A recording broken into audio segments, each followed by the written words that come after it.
Okay, these examples rely on us using our knowledge of negative indices as well as the other indices laws.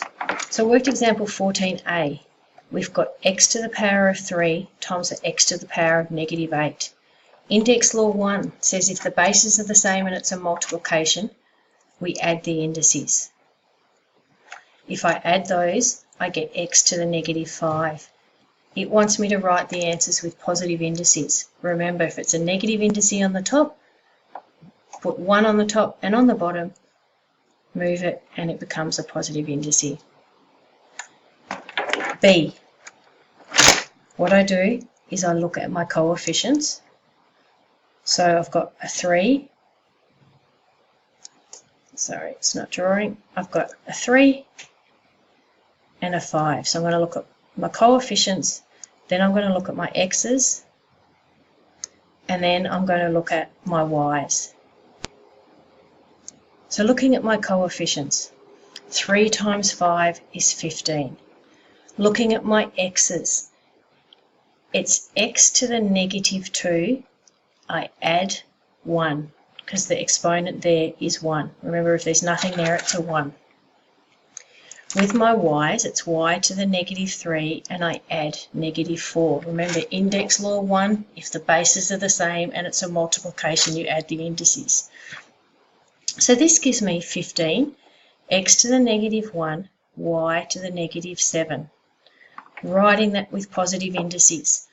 Well, the 15 is 15 to the power of 1, so that already has a positive indice, so that stays on the top. X to the negative 1, move to the bottom and it comes x to the 1. Y to the negative 7, move it to the bottom and it comes y to the 7.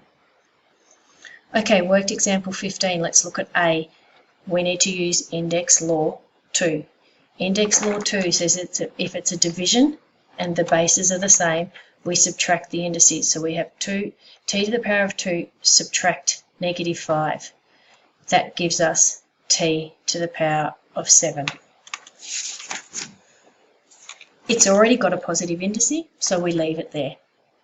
Let's look at B. I'm going to look at my coefficients. So I'm going to look at my 15 and my 10, and then I'm going to look at my m's. So with my coefficients, 10 doesn't go into 15 exactly, but 5 goes into both of those numbers. 5 goes into 15 3 times, and 5 goes into 10 2 times.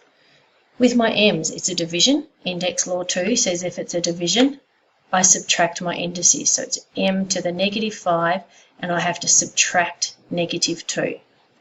So that gives me 3m to the negative 3 over 2, because this equals negative 3.